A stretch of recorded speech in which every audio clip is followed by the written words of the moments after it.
Hello everyone, welcome back to Linkside 201.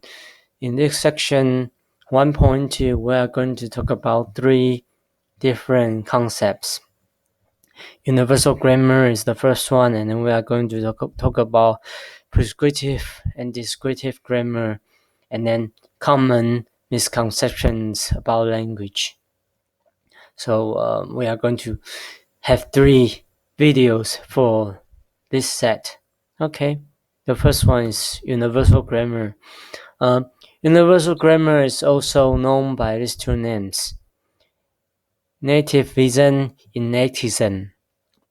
It means that there's a set of underlying rules or properties shared by all human languages, and these properties are built-in, innate for human beings.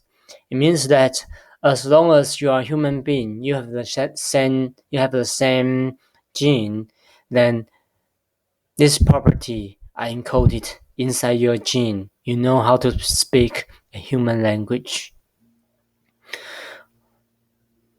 However, if UG is true, the first question is that if the property of language are shared, why there are so many different languages in the world? Okay, how do we explain the variety of different languages if UG is true? We have all shared properties. So there are some explanations. I want to use analogies to explain why UG is true, given we have so many different type of languages. The first that we can see something so-called principal and parameters. So UG is like the language acquisition device. It's like a black box in every human being's brain.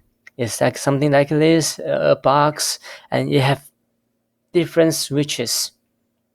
So this is the shared property. This is the UG, and then different languages will have different on and off options for the specific language. For example, English will be all on, and Mandarin will be all off, but we share all the same property, the same machine.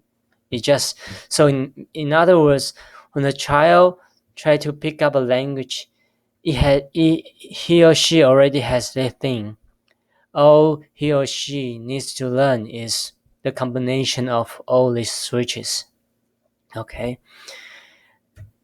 And another analogy is that the UG is like the stem cell. A stem cell in our early infanthood, and the stem cell can become brain, lungs, heart, liver, or kidney.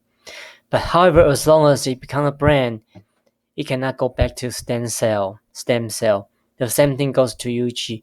This is why pick up the first language is so easy. It's like effortless. You just growing in the speaking community and you can pick up a language. However, if you try to learn a second language, it's really hard. Another analogy is that the UG is like a hardware, and different languages like a different platform. You can have a Windows machine, you can have a Mac machine, or a Linux machine. But ultimately, you have the same hardware. The hardware is like the UG.